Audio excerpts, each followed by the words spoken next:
Well, good evening, everybody. A very warm welcome to Nelson College for Girls tonight. I'm Cath McLeod. I'm the Chief Science Officer at the Cawthron Institute, and it's a real privilege tonight to be your MC on this night, which is really to celebrate the United Nations International Day of Women and Girls in Science. This is a celebration and occasion that recognises the vital role of women and girls in what we do in science innovation and the future of our communities. Before we begin, it would be quite nice for me to acknowledge and reflect on Cawthron's long and proud history in supporting and promoting women in science. One of Cawthron's founding scientists was Lady Kathleen Curtis, who was the first woman in New Zealand to earn a PhD, and she travelled to England to complete her studies and then spent her entire career at Cawthron, and she's really recognised as the founder of plant pathology in New Zealand. She made a huge contribution to the agriculture sector in ensuring that that flourishes today. We're certainly really proud of Kathleen's efforts and contribution to science. She went on to become the first woman fellow of the Royal Society of New Zealand. It feels especially fitting then that Cawthron and the Royal Society Nelson branch are co-hosting this celebration of women in science tonight. I'd really like to acknowledge warmly the Nelson Science Society President Jenny Pollock, who is unable to be here this evening unfortunately, but many of you will know her from years teaching science right here at Nelson College. At Cawthron today, we have a hugely diverse staff. We've got people from over 30 countries around the world who all have come to Cawthron to make a difference. I think, we'd like to recognise and acknowledge that 56% of our staff are female and half are under the age of 40, and I think that's a reflection of how committed we are to fostering the next generation of scientific leaders. And I guess, a message to the younger people in the room and an offer really that we've probably all been supported into science by people like ourselves 20, 30 years ago.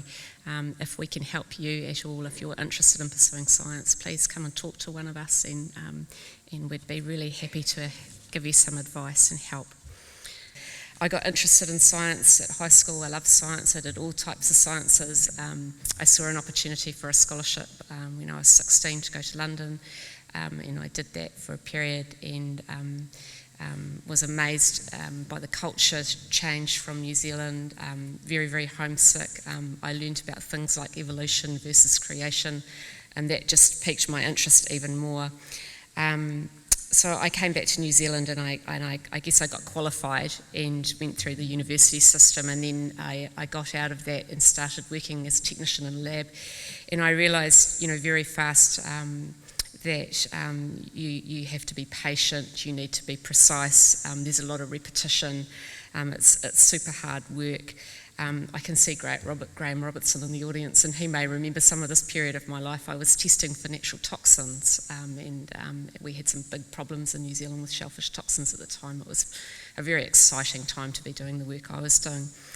I went from there and I worked for the government for a period of time here in the regulatory sector, developing policy around food safety.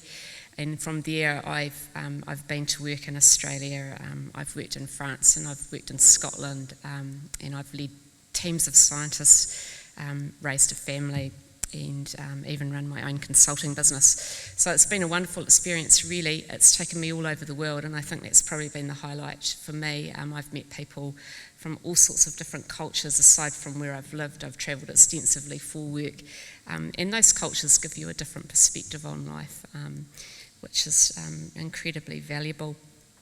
Eventually my career brought me back to Nelson and to Cawthron, where I'm the Chief Science Officer, and I lead 220 scientists and technicians across a massive diversity of subjects: aquaculture, biosecurity, molecular ecology, freshwater, food and bioactives, healthy oceans, data science, food testing labs and more. It's just an absolute privilege for me to be at this stage of my career working alongside people like this who are just so incredibly talented. The interesting thing for me now is that I don't actually do science. So, my path's taken me into sort of a managerial role where, where the joy I get from the job is enabling other people to do really great science and make impacts. So So my heart and soul is into how can I support people like this to do a great job out there. Sometimes you can plan to be a scientist and then eventually end up not necessarily being a scientist anymore, and that's cool too. I've certainly learnt over the years that science isn't just about the questions we ask, it's actually more about the people, and many of you will be familiar with the Māori proverb about what's the most important thing in the world. He tangata, he tangata, he tangata. It's the people, so it's the communities we serve and the future we're trying to build. And certainly if you come to Cawthron or the Bioeconomy Institute, I think what unites us all is that we're all there to make a difference. That's very strong and clear at Cawthron. I think, if my career shows anything to you, you don't have to have it mapped out from the start. You just follow your path, follow your curiosity, take the opportunities, say yes to opportunities, make mistakes, recognise the mistakes, learn from the mistakes. It's okay to make mistakes, Isla? And stay open to change. I guess just one sort of final comment from me that is probably quite important. I always like to think that we stand on the shoulders of giants. So, what happens in the science world really is that scientists learn from the scientists before them, and we make discoveries on those basis. And to that, I'd really like to acknowledge 3 amazing women scientists at Cawthron. We've got a huge amount of amazing women scientists at Cawthron, so this is a bit of a challenge. But Dr. Leslie Rhodes has been at Cawthron for 40 years, and at the end of 2025, Leslie was named in Stanford Elsevier's top 2% ranking of the world's most influential scientists. I should say Leslie's dedicated her career to harmful algae. And then Dr. Jane Simons was awarded the Outstanding Service Award from the Women of Aquaculture, Aotearoa, in 2025.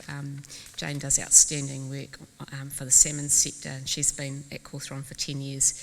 And no mention like this, Joy, could go without paying tribute to you down the back there.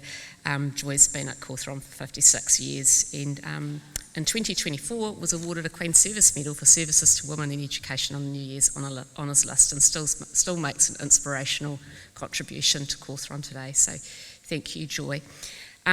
I guess to all the young women here tonight, there are many different ways to be a scientist. Your path can be windy, surprising, uniquely yours, and you can still end up exactly where you want to be. As I said, if we can support you in any way, please don't hesitate just to come up and have a chat.